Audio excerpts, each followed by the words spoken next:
Before this video starts, I'd like to say hit the like button, subscribe if you're new, turn on bell notifications, and comment down below for your chance at winning a shout out in the next video. What is going on, everybody, and welcome to another Minecraft command block tutorial video. Today I'm going to be showing you guys how to make a awesome crate system, because everybody's been asking me ever since I showcased the Arkham's prison, and everybody just seems to have been wanting this, so I finally got around to it and I was able to make it for you guys. Now, I'm giving you a small template. It's not exactly like theirs. Of course, everybody's going to want to do theirs a little bit different, but this is a pretty good concept for you guys to add to your world. And yeah, it's pretty easy. So of course you guys already know, if you have like a nether star or whatever it is that you want in your hand, I have 43. If I click it, it'll immediately take one, so now I have 42, and now I have a diamond sword. So that was my crate key activation thing. So if I get rid of these, by the way, so let me just get rid of these like so. I'm just going to get rid of them, and I'm going to open the chest, and nothing happens because I don't have a nether star. So if I get a nether star and activate it, it'll activate again. It's got the animation, I get the loot, and yeah, it's pretty easy. So let's go ahead and build this, guys. Yeah, let's go ahead and start with this one. So first off, you need to figure out where your chest is. We need to use a trapped chest, so that way when we open it, it gives a redstone signal. Now this redstone signal here will activate these blocks below it, which is pretty much what we want. So this first one here is going to clear a nether star for the closest player. So that's what our crate kind of key is to activate this kind of system, which is 1. So as soon as that activates like that, it'll activate this chain command, and this is going to add you to a crate scoreboard, which I already created a scoreboard objective called crates. So it's just going to add you to 1. Now this is only needed for more advanced stuff if you want to add scoreboards, but no, it is not needed if you don't want to. You can take it out and move this command back 1. This is only for if you're using something like you're going to want to lock your chest and then give the player the diamond sword in their inventory automatically, like in Arkham. That's kind of how that would work. If not, and you want to be able to open the chest and look at it like this and then grab it out of the chest, then that is not needed.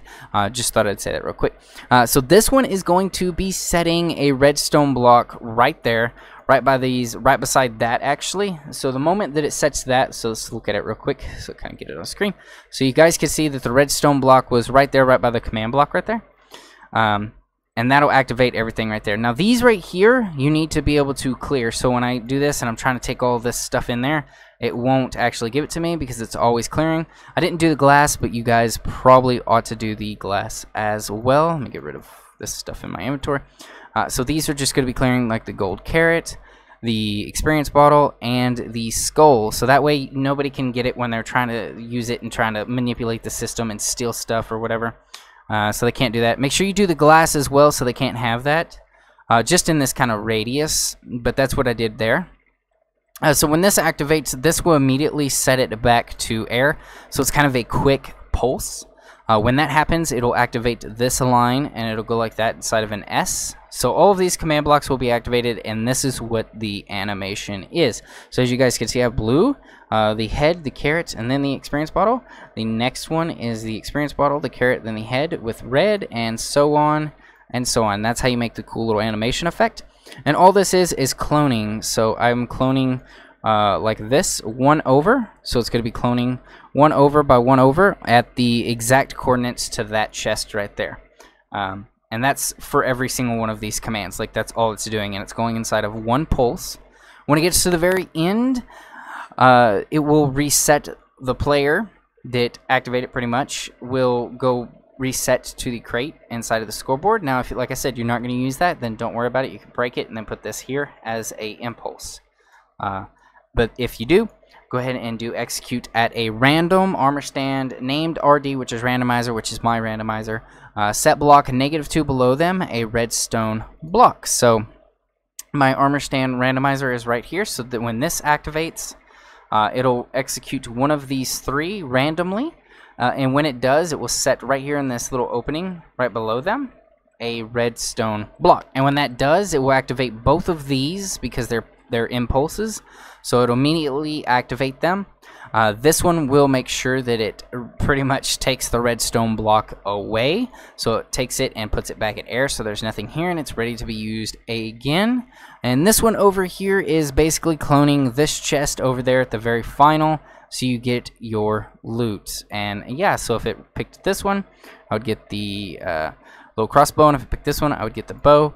And these are the same thing, same commands. These are all the same commands. They're just repetitive stuff. So if you wanted to add a whole bunch of different loot and you wanted to randomize which one it was, it's actually pretty easy. That's all it is, guys. Like, it's super easy to make something like this. It's boom, got some cool animation. You got your crates that you're going to use, a little crate key, and yeah, you can get your cool little loot. And that's pretty much it. So yeah, if you want to lock it, you could do a invisible shulker here. So kind of, let me see if I can set this in 1.12. So let's do summon. Let's do shulker. Now let's do it beneath me by -1. Not sure, but oh, I have it. Oh, there he is. So I should have done it right below me. But anyway, so you can't click that, but you guys could see him. And then if you made him invisible where the chest is instead of that block down there. But that's how you would make it invisible and locked. And if you had the crate and you gave the person a score, they would only be able to get inside there. And then so on and so on. So you can make some pretty complicated, cool stuff to give it more effects. And then, like, you know, where it title rolls at the player that has a crate system of 1 inside the scoreboard, so that it says, oh, you won, blah, blah, blah. You know, just some cool stuff like that. So yeah, that's the small template. Hopefully this tutorial helped you guys. Let me know. Smash the like button. Let's try and hit 100 likes for this tutorial. And I'll see you guys in the next one. I'm DAKONBLACKROSE, and I'm out.